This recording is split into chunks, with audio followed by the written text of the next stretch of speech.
Hello back benchers, నేను మీ గోవర్ధన్. ఈరోజు ఈ వీడియోలో సి ప్రోగ్రామింగ్ అంటే ఏంటి, మొదటి సి ప్రోగ్రామింగ్ ని ఏ విధంగా రాయాలో తెలుసుకుందాం. మరైతే ఎందుకు ఆలస్యం, let's go into the topics. ముందుగా మనం what is a C language or what is a C programming అనేది తెలుసుకుందాం. C is a general purpose programming language. C అనేది జనరల్ పర్పస్ ప్రోగ్రామింగ్ లాంగ్వేజ్. ఈ సి భాషని అనేక చోట్ల ఉపయోగించడం వల్ల సి లాంగ్వేజ్ అనేది మోస్ట్ ఎక్స్ట్రీమ్లీ పాపులర్ లాంగ్వేజ్. అంతేకాకుండా ఈ సి లాంగ్వేజ్ అనేది చాలా simple and flexible language. C as a mother language. C అనేది మిగిలినటువంటి అన్ని భాషలకు కూడా తల్లి లాంటిదే అని చెప్తారు. ఎందుకంటే C language is a basic language for all the other popular languages అని కూడా చెప్పొచ్చు. So most of the compilers అంటే జావాలో ఉన్నటువంటి జావా వర్చువల్ మెషిన్ కానివ్వండి, లేదంటే లైనెక్స్ అంటే యునిక్స్ లో కర్నల్స్ కానివ్వండి, ఇలాంటివన్నీ కూడా సి లాంగ్వేజ్ ని ఉపయోగించే ఆ కంపైలర్ యొక్క కోడ్ ని రాయటం జరుగుతుంది. సో కంపైలర్ యొక్క డెవలప్మెంట్ కోసం సి లాంగ్వేజ్ ని ఎక్కువగా ఉపయోగిస్తున్నారు. ఉదాహరణకు జావా వర్చువల్ మిషన్ లేదంటే లైనెక్స్ కర్నల్స్ అని కూడా చెప్పొచ్చు. సి యాజ్ ఏ సిస్టమ్ ప్రోగ్రామింగ్ లాంగ్వేజ్. అంటే సి అనేది ఎందుకు సిస్టమ్ ప్రోగ్రామింగ్ లాంగ్వేజ్ గా చెప్పారు అంటే it can be used to do లో లెవెల్ ప్రోగ్రామింగ్ లాంగ్వేజెస్. లో లెవెల్ ప్రోగ్రామింగ్ లాంగ్వేజెస్ అంటే ఉదాహరణకు మీకు అసెంబ్లీ లాంగ్వేజ్ లేదు అంటే మెషిన్ లాంగ్వేజ్ అని కూడా చెప్పొచ్చు. సో సి లాంగ్వేజ్ అనేది లో లెవెల్ ప్రోగ్రామింగ్ లాంగ్వేజ్ లో కూడా ఉపయోగించవచ్చు. ఉదాహరణకు డ్రైవర్స్ లేదంటే లైనక్స్ కర్నల్స్ లో ఉపయోగిస్తారు. అందువల్లనే సి లాంగ్వేజ్ అనేది సిస్టమ్ ప్రోగ్రామింగ్ లాంగ్వేజ్ అని కూడా చెప్తారు. Next, C as a procedural language. ఎందుకు ప్రొసీజరల్ లాంగ్వేజ్ అన్నారు అంటే C language is a procedural language. It specifies a series of steps for the program to solve the problem. అంటే ఒక problem కి solution ని ఫైండ్ అవుట్ చేయటం కోసం మన ప్రోగ్రామ్ మొత్తాన్ని కూడా సమ్ సిరీస్ ఆఫ్ స్టెప్స్ లో రాయటం జరుగుతుంది. అంటే లైన్ బై లైన్ రాయటం జరుగుతుంది. అందువల్ల సి లాంగ్వేజ్ అనేది ఒక ప్రొసీజరల్ లాంగ్వేజ్. ఈ సిరీస్ ఆఫ్ స్టెప్స్ లో రాయటం వల్ల మీ కంపైలర్ ఆ లైన్స్ ని సులభంగా అర్థం చేసుకుని మీ ప్రాబ్లం కి సొల్యూషన్ ని ఈజీగా ఫైండ్ అవుట్ చేయగలదు. అందువల్లనే సిరీస్ ఆఫ్ స్టెప్స్ లో మన ప్రోగ్రామ్ ని రాస్తాం కాబట్టి సి లాంగ్వేజ్ లో సి అనేది ప్రొసీజరల్ లాంగ్వేజ్ అని కూడా చెప్తారు. Next, C as a structured programming language. ఎందుకు సి లాంగ్వేజ్ అనేది స్ట్రక్చర్డ్ ప్రోగ్రామింగ్ లాంగ్వేజ్ అన్నారు, ఇప్పుడు తెలుసుకుందాం. Structure means to break a program into parts or block so that it may be easy to understand. Structure అంటే మీరు రాసినటువంటి programme ని మీ C అనేది ఎలా తీసుకుంటుంది అంటే కొన్ని బ్లాక్స్ గా డివైడ్ చేస్తుంది. అంటే కొన్ని పార్ట్స్ గా డివైడ్ చేసి దాన్ని కంపైలర్ ద్వారా డాట్ ఓబీజే ఫైల్స్ ని జనరేట్ చేసి లింకర్ ద్వారా ఆ ఓబీజే ఫైల్స్ మొత్తాన్ని ఒకే ఫైల్ గా చేసి .exe ఫైల్ ని జనరేట్ చేస్తుంది. అందువల్లనే ఇక్కడ సి లాంగ్వేజ్ అనేది స్ట్రక్చర్డ్ ప్రోగ్రామింగ్ లాంగ్వేజ్ అని చెప్తున్నారు. అంటే మనం రాసినటువంటి for example 20 lines of code రాసాం. ఈ 20 లైన్స్ ఆఫ్ కోడ్ ని మీ సి లాంగ్వేజ్ పార్ట్స్ గా డివైడ్ చేస్తుంది. పార్ట్స్ గా డివైడ్ చేసి కంపైలర్ ద్వారా .obj ఫైల్స్ ని జనరేట్ చేసి లింకర్ ద్వారా వాటి మొత్తాన్ని ఒకటే ఫైల్ గా జనరేట్ చేసి .exe ఫైల్ ని జనరేట్ చేస్తుంది. నేను మీకు ఇప్పుడు ఎగ్జాంపుల్ లో ఒకటి చెప్తాను. ఉదాహరణకి నేను ఇక్కడ ఒక ప్రోగ్రామ్ రాశాను. మెయిన్ ఫంక్షన్ తీసుకున్నాను ఫస్ట్ లైన్ లో. తర్వాత మెయిన్ ఫంక్షన్ స్టార్ట్ చేసి దాంట్లో 2 ఫంక్షన్స్ ని డిక్లేర్ చేశాను. ఫస్ట్ ఫంక్షన్ F1 అయితే సెకండ్ ఫంక్షన్ F2.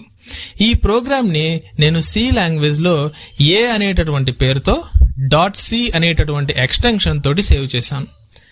ఇప్పుడు నేను ఈ ప్రోగ్రామ్ ని కంపైల్ చేయాలి అంటే మీ సి లాంగ్వేజ్ ఈ పర్టికులర్ ప్రోగ్రామ్ ని డిఫరెంట్ బ్లాక్స్ గా డివైడ్ చేస్తుంది. అంటే డిఫరెంట్ పార్ట్స్ గా డివైడ్ చేస్తుంది. అది ఎలాగంటే నేను రాసినటువంటి ఈ టోటల్ ప్రోగ్రామ్ ని మీ సి లాంగ్వేజ్ a1.c అనేటటువంటి పేరుతో ఒక ఫైల్ క్రియేట్ చేసి నేను రాసిన టోటల్ ప్రోగ్రామ్ ని దాంట్లో సేవ్ చేసింది.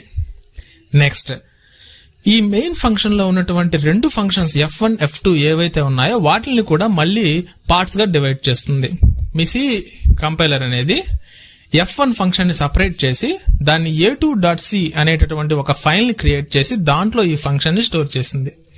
నెక్స్ట్ ఫంక్షన్ ని F2 అనేటటువంటి ఫంక్షన్ ని a3.c అనేటటువంటి ఒక ఫైల్ ని క్రియేట్ చేసి దాంట్లో ఆ ఫంక్షన్ ని స్టోర్ చేసింది. ఈ విధంగా ఇండికేషన్స్ లో చూపిస్తున్నాను మీకు క్లియర్ గా అర్థం కావడం కోసం. సో ఈ విధంగా మీ సి లాంగ్వేజ్ అనేది స్ట్రక్చర్డ్ ప్రోగ్రామింగ్ లాంగ్వేజ్ కాబట్టి మీరు రాసినటువంటి ప్రోగ్రామ్ మొత్తాన్ని అనేక భాగాలుగా విభజించుకొని అంటే డిఫరెంట్ పార్ట్స్ గా డివైడ్ చేసుకొని కంపైల్ చేస్తుంది. నెక్స్ట్ సి అనేది స్ట్రక్చర్డ్ ప్రోగ్రామింగ్ లాంగ్వేజ్ అని చెప్పాం. మరైతే ఎగ్జిక్యూషన్ ప్రాసెస్ ఏ విధంగా జరుగుతుంది అనేది ఇప్పుడు మనం తెలుసుకుందాం. మళ్ళీ అగైన్ సేమ్ ఎగ్జాంపుల్ నే నేను తీసుకుంటున్నాను. ఇక్కడ ఒక మెయిన్ ఫంక్షన్ రాశాను. సో మెయిన్ ఫంక్షన్ లో 2 ఫంక్షన్స్ డిక్లేర్ చేశాను, F1, F2. మీ సి ప్రోగ్రామ్ ఏం చేస్తుంది అంటే ఇప్పుడు ఈ ప్రోగ్రామ్ మొత్తాన్ని సమ్ బ్లాక్స్ గా డివైడ్ చేస్తుంది, అంటే సమ్ పార్ట్స్ గా డివైడ్ చేస్తుంది. సో టోటల్ ప్రోగ్రామ్ ని a1.c అనేటటువంటి ఒక ఫైల్ క్రియేట్ చేసి దాంట్లో స్టోర్ చేసింది. నెక్స్ట్ F1 ఫంక్షన్ ని సపరేట్ చేసి దాన్ని a2.c అనేటటువంటి ఫైల్ క్రియేట్ చేసి దాంట్లో స్టోర్ చేసింది. నెక్స్ట్ F2 అనేటటువంటి ఫంక్షన్ ని సపరేట్ చేసి a3.c అనేటటువంటి ఫైల్ ని క్రియేట్ చేసి దాంట్లో స్టోర్ చేసింది. నెక్స్ట్ ఇప్పుడు ఈ 3 ఫైల్స్ ఏవైతే ఉన్నాయో ఈ 3 ఫైల్స్ కూడా కంపైలర్ సహాయంతో ఈ 3 ఫైల్స్ అనేవి కంపైల్ అవుతాయి. సో కంపైల్ అయిన తరువాత ఈ కంపైలర్ ఈ 3 ఫైల్స్ a1.c, a2.c, a3.c అని ఉన్నటువంటి ఈ 3 ఫైల్స్ ఏవైతే ఉన్నాయో వీటికి సంబంధించినటువంటి .obj ఫైల్స్ ని జనరేట్ చేస్తుంది. ఉదాహరణకి a1.c కి a1.obj, నెక్స్ట్ a2.c కి a2.obj, నెక్స్ట్ a3.c కి a3.obj అనేటటువంటి 3 ఫైల్స్ ని ఇది జనరేట్ చేసింది. సో ఈ 3 ఫైల్స్ కి సంబంధించినటువంటి .obj ఫైల్స్ అనేవి కంపైలర్ సహాయంతో జనరేట్ చేయబడ్డాయి. ఇప్పుడు ఈ 3 సపరేట్ .obj ఫైల్స్ ని లింకర్ సహాయంతో లింకప్ చేసి అంటే మెర్జ్ చేసి మొత్తాన్ని ఒకటే ఫైల్ గా జనరేట్ చేసి మనకి .exe ఫైల్ ని జనరేట్ చేస్తుంది. సో ఈ .exe ఫైల్ సహాయంతో ప్రోగ్రామ్ ని మనం ఎగ్జిక్యూట్ చేస్తాం. మనం జనరల్ గా ఇంటర్నల్ గా జరిగేటటువంటి ఈ ప్రాసెస్ మనకు తెలియదు. మనం ఏం చేస్తాము, జస్ట్ టర్బోసి ఓపెన్ చేస్తాం, ప్రోగ్రామ్ టైప్ చేస్తాం, కంపైల్ చేస్తాం, రన్ చేస్తాం. కానీ ఇంటర్నల్ గా జరిగేటటువంటి ప్రాసెస్ ఏంటంటే ఇదేనండి. మనం రాసిన ప్రోగ్రామ్ ని డిఫరెంట్ పార్ట్స్ గా సపరేట్ చేసి దాన్ని కంపైలర్ సహాయంతో .obj ఫైల్ ని జనరేట్ చేసి సో లింకర్ సహాయంతో ఈ .obj ఫైల్స్ మొత్తాన్ని ఒకే ఫైల్ గా క్రియేట్ చేసి .exe ఫైల్ ని జనరేట్ చేస్తుంది. ఇప్పుడు క్రియేట్ అయినటువంటి ఈ .exe ఫైల్ ఏదైతే ఉందో ఇది ఎగ్జిక్యూషన్ కోసం ర్యామ్ లో స్టోర్ అవుతుంది ఈ విధంగా. సో ర్యామ్ లో స్టోర్ అయిన తర్వాత ఈ ప్రోగ్రామ్ కి సంబంధించిన ఎగ్జిక్యూషన్ మొత్తం కూడా ర్యామ్ లో జరుగుతుంది. సో ఎగ్జిక్యూషన్ జరిగి మనకు కావాల్సినటువంటి అవుట్పుట్ అనేది అవుట్పుట్ కన్సోల్ ప్యానల్ మీద మనకి డిస్ప్లే అవుతుంది. Next C is a mid-level programming language. So C అనేది ఒక mid-level programming language. ఎందుకు ఇది mid-level programming language అంటే ఈ C లాంగ్వేజ్ లో లో level language and high level language ఈ రెండింటినీ సపోర్ట్ చేస్తుంది. లో లెవెల్ లాంగ్వేజ్ అంటే ఎగ్జాంపుల్ గా అసెంబ్లీ లాంగ్వేజ్ లేదు అంటే మెషిన్ లాంగ్వేజ్ ని చెప్పొచ్చు. హై లెవెల్ లాంగ్వేజెస్ అంటే జావా, తర్వాత C++, ఇవన్నీ కూడా హై లెవెల్ లాంగ్వేజెస్. ఇవి కాక ఇంకా చాలా ప్రోగ్రామింగ్ లాంగ్వేజెస్ ఉన్నాయి. సో ఈ లో లెవెల్ అంటే సిస్టమ్ కి అర్థమయ్యేటటువంటి లాంగ్వేజెస్ ని, హ్యూమన్ కి అర్థమయ్యేటటువంటి లాంగ్వేజెస్, హై లెవెల్ లాంగ్వేజెస్ ని రెండింటినీ సపోర్ట్ చేస్తుంది. కాబట్టి C లాంగ్వేజ్ అనేది ఒక మిడ్ లెవెల్ ప్రోగ్రామింగ్ లాంగ్వేజ్ అని కూడా చెప్తారు. Next first C program. మరైతే మొదటి C ప్రోగ్రామ్ ని ఏ విధంగా రాయాలో ఇప్పుడు మనం తెలుసుకునే ప్రయత్నం చేద్దాం. ముందుగా ప్రోగ్రామ్ ని మనం స్టార్ట్ చేసే ముందు అసలు ఈ ప్రోగ్రామ్ ని ఎలా రాస్తారు, ఎలా ఈ ప్రోగ్రామ్ ని రన్ చేస్తారు, ఎలా కంపైల్ చేస్తారు అనేది ఇప్పుడు మనం తెలుసుకునే ప్రయత్నం చేద్దాం. ఇక్కడ మీకు చూపించేటటువంటి ఈ ప్రోగ్రామ్ ఏదైతే ఉందో ఇది general structure. So C language యొక్క ప్రోగ్రామ్ స్ట్రక్చర్ ఈ విధంగా ఉంటుంది. సో ఇప్పుడు ఈ ప్రోగ్రామ్ యొక్క ఎక్స్ప్లెనేషన్ ని తెలుసుకునే ప్రయత్నం చేద్దాం. నెక్స్ట్ ముందుగా నేను సి ప్రోగ్రామ్ యొక్క బేసిక్ స్ట్రక్చర్ హలో వరల్డ్ కి బదులుగా హలో సి లాంగ్వేజ్ ని నేను ప్రింట్ చేస్తున్నాను. సో యాక్చువల్ గా నేను రాసినటువంటి ప్రోగ్రామ్ ఇది. సో ఇప్పుడు ఈ ప్రోగ్రామ్ లో నేను మొదటగా #include stdio అనేటటువంటి ఒక లైన్ రాశాను. అసలు ఈ లైన్ ఎందుకు రాస్తాం ఇప్పుడు తెలుసుకుందాం. stdio అంటే standard input output library function.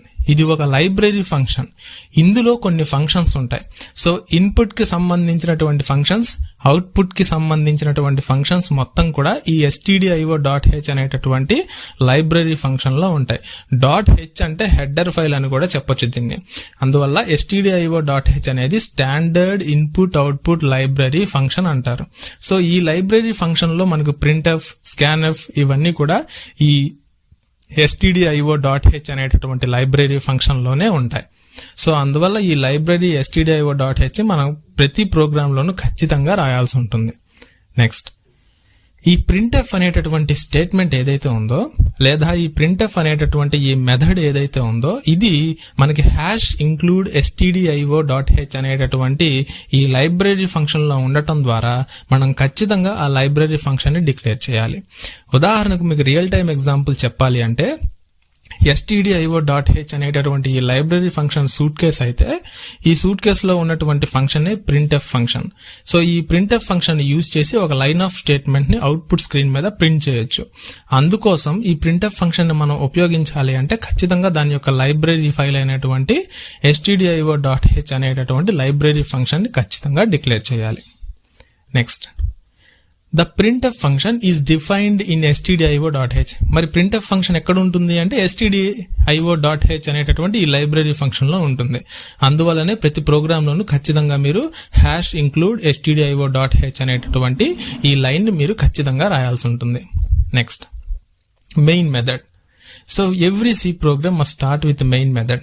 So మీ సి ప్రోగ్రామ్ ఖచ్చితంగా మెయిన్ మెథడ్ తోటే స్టార్ట్ అవుతుంది. Main function is the entry point of every program in C language. Main function అనేది సి లాంగ్వేజ్ లో ఎంట్రీ పాయింట్ అని కూడా చెప్పొచ్చు. మీకు ఎగ్జిక్యూషన్ అయ్యేటటువంటి స్టేట్మెంట్స్ మొత్తం కూడా ఈ మెయిన్ ఫంక్షన్ లోపలే రాయటం జరుగుతుంది. అందువల్ల మెయిన్ ఫంక్షన్ అనేది మోస్ట్ ఇంపార్టెంట్ అన్నమాట. It is the entry point of every program in C language. Next, printf statement. నేను ఆల్రెడీ చెప్పాను. సో printf ఫంక్షన్ అనేది used to print data on the console.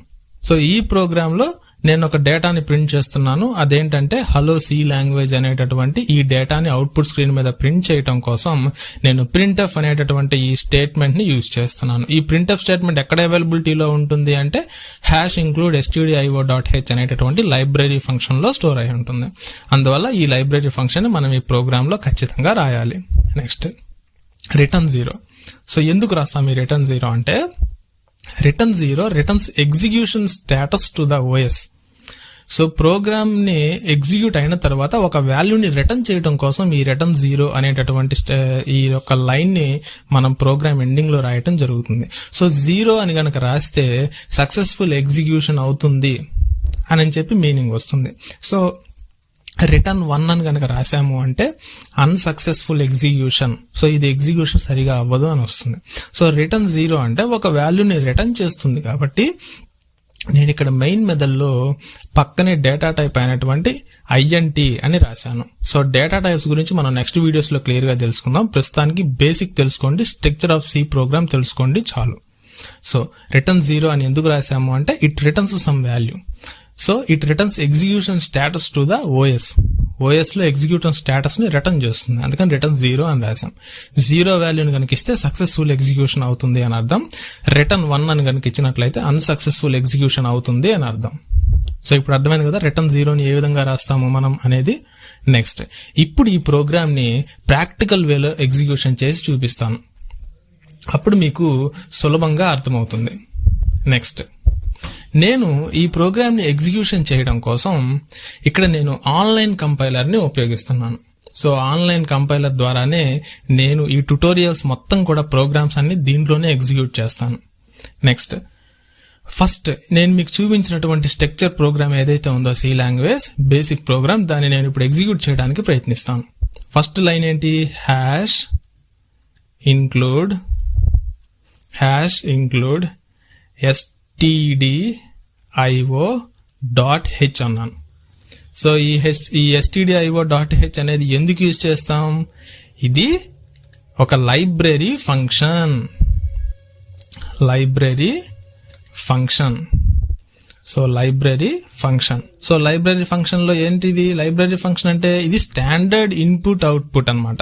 So standard input output అంటే input కి సంబంధించినవి, output కి సంబంధించినటువంటి statements మొత్తం కూడా ఇందులో ఉంటాయి. ఇది ఒక library function.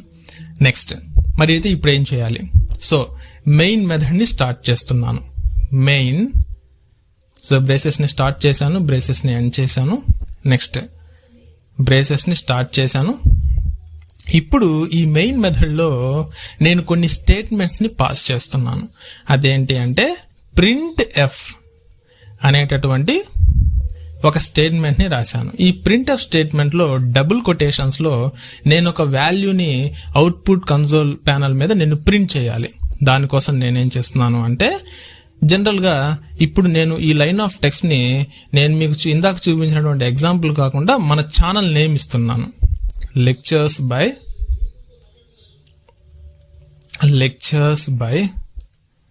Ravula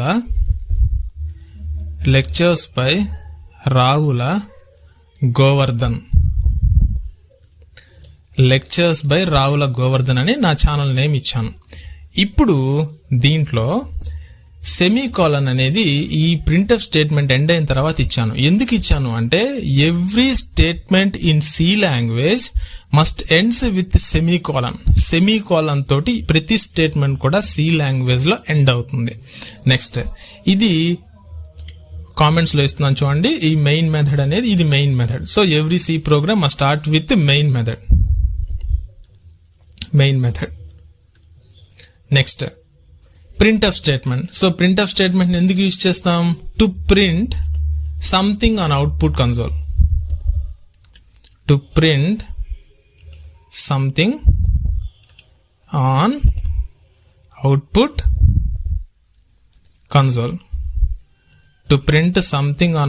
console. So that's why here we are using printf statement. Next return 0 అన్నాను. సో ఒక వాల్యూని నాకు అవుట్పుట్ స్క్రీన్ మీద రిటర్న్ చేయాలి, అందుకని రిటర్న్ 0 అన్నాను. సో రిటర్న్ 0 అంటే వాల్యూ రిటర్న్ అవుతుంది కాబట్టి మెయిన్ ఫంక్షన్ లో ఇక్కడ చూడండి, మెయిన్ ఫంక్షన్ లో ఏదైతే నేను తీసుకున్నానో ఈ మెయిన్ మెథడ్ కి ముందు ఇంటీజర్ అనేటటువంటి డేటా టైప్ ని మనం డిక్లేర్ చేయాల్సి ఉంటుంది. రిటర్న్ 0 అని రాసిన ప్రతిసారి మీరు మెయిన్ మెథడ్ కి ముందు ఇంటీజర్ అని మీరు ఖచ్చితంగా డిక్లేర్ చేయాలి. నెక్స్ట్ ఈ ప్రోగ్రామ్ ని నేను రాసిన తర్వాత ఎగ్జిక్యూషన్ చేయడానికి ట్రై చేస్తాను. ఇక్కడ రన్ అని ఉంది చూడండి. సో రన్ మీద క్లిక్ చేశాను.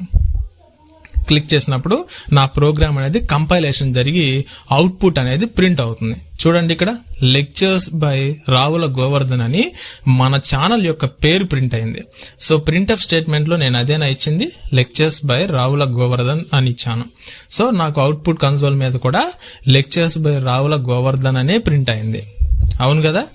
సో ఈ విధంగా ఒక లైన్ ఆఫ్ టెక్స్ట్ ని మనం సి లాంగ్వేజ్ లో సులభంగా ప్రింట్ చేయొచ్చు. అర్థమైంది కదా ఏ విధంగా మనం ప్రింట్ చేసాము అనేది? మరొకసారి చెప్తాను చూడండి. #include stdio.h అనేది లైబ్రరీ ఫంక్షన్. ప్రతి సి ప్రోగ్రామ్ లో మీరు stdio.h ని ఖచ్చితంగా రాయాలి. నెక్స్ట్ ప్రతి సి ప్రోగ్రామ్ కూడా మెయిన్ మెథడ్ తోటి స్టార్ట్ అవుతుంది. మీరు రాసే సి ప్రోగ్రామ్ యొక్క స్టార్టింగ్ పాయింటే మెయిన్ మెథడ్. సో ఈ మెయిన్ మెథడ్ లో ఏ స్టేట్మెంట్స్ అయితే రాస్తారో అవి మాత్రమే ఎగ్జిక్యూషన్ అవుతాయి. సో ఇక్కడ ప్రింట్ఎఫ్ మెథడ్ ని ఇచ్చి ఒక లైన్ ఆఫ్ టెక్స్ట్ ని నేను ప్రింట్ చేయడానికి ప్రయత్నిస్తున్నాను. ఇప్పుడు ఈ ప్రింట్ఎఫ్ స్టేట్మెంట్ అనేది లేదా ఈ ప్రింట్ఎఫ్ ఫంక్షన్ అనేది ఎక్కడ ఉంటుంది అంటే #include stdio.h అనేటటువంటి ఈ లైబ్రరీ ఫంక్షన్ లో ఉంటుంది. సో ఇప్పుడు ఈ ప్రింట్ఎఫ్ స్టేట్మెంట్ అనేది నేను ఎగ్జిక్యూషన్ చేయాలి అంటే ఖచ్చితంగా నేను stdio.h అనేటటువంటి లైబ్రరీ ఫంక్షన్ ని డిక్లేర్ చేయాల్సి ఉంటుంది. అప్పుడు మాత్రమే ప్రింట్ఎఫ్ స్టేట్మెంట్ అనేది నాకు వర్క్ అయ్యి ఈ లైన్ ఆఫ్ టెక్స్ట్ అనేది అవుట్పుట్ కన్సోల్ మీద ప్రింట్ అవ్వగలదు. నెక్స్ట్ రిటర్న్ 0 అంటే it returns some value on the output console. So return 0 అని రాసినప్పుడు ఒక వాల్యూని రిటర్న్ చేస్తుంది కాబట్టి మెయిన్ మెథడ్ కి ముందు మీరు ఇంటీజర్ INT అని చెప్పి ఒక డేటా టైప్ ని మీరు డిక్లేర్ చేయాల్సి ఉంటుంది. ఉదాహరణకు చూద్దాం. ఈ ప్రింట్ఎఫ్ స్టేట్మెంట్ నాకు ఎగ్జిక్యూషన్ అవడానికి నేను stdio.h అనేటటువంటి ఈ లైబ్రరీ ఫంక్షన్ ని రాయాలి అని చెప్పాను కదా. సో ఇప్పుడు నేను ఈ హెడర్ ఫైల్ ని తీసేస్తున్నాను. ఇప్పుడు రన్ చేద్దాం. సో ప్రింట్ఎఫ్ స్టేట్మెంట్ రన్ అవుతుందా లేదా అనేది. సో కంపైల్ అయింది, నాకు ఎర్రర్ వచ్చింది చూడండి ఇక్కడ. సో ఏమొచ్చింది, implicit declaration of function printf. So ఏంటి ఫంక్షన్, దానికి అర్థం కాల. Incompatible implicit declaration of built in function printf అన్నాడు. సో ఏమి మిస్ అయిందో కూడా చెప్తాను చూడండి. Include stdio.h or provided declaration of printf. So printf కి సంబంధించినటువంటి ఆ లైబ్రరీ ఫంక్షన్ ని మీరు డిక్లేర్ చేయండి, అప్పుడు నేను ఎగ్జిక్యూట్ చేస్తాను అని చెప్తుంది. సో ఇప్పుడు నేనేం చేస్తాను, మళ్ళీ నాకు ఎర్రర్ వచ్చింది కాబట్టి నేను ఇక్కడ #include stdio.h అని చెప్పి లైబ్రరీ ఫంక్షన్ ని మళ్ళీ డిక్లేర్ చేశాను. ఇప్పుడు నేను ఈ ప్రోగ్రామ్ ని రన్ చేశాను. సో రన్ చేస్తే ఏమైంది, నా అవుట్పుట్ కరెక్ట్ గా ప్రింట్ఎఫ్ స్టేట్మెంట్ అనేది కరెక్ట్ గా రన్ అయ్యి అందులో ఉన్నటువంటి line of text lectures by Ravula Govardhan అనేటటువంటి మన ఛానల్ పేరు కరెక్ట్ గా ఎగ్జిక్యూట్ అయ్యి అవుట్పుట్ కన్సోల్ మీద ప్రింట్ అయింది చూడండి ఇక్కడ. అవును కదా. సో కరెక్ట్ గా నా లైన్ ఆఫ్ టెక్స్ట్ అనేది ప్రింట్ అయింది. ఈ విధంగా ఒక సింపుల్ సి ప్రోగ్రామ్ ని సులభంగా రాయొచ్చు. So subscribe now and press the bell icon. Never miss an update.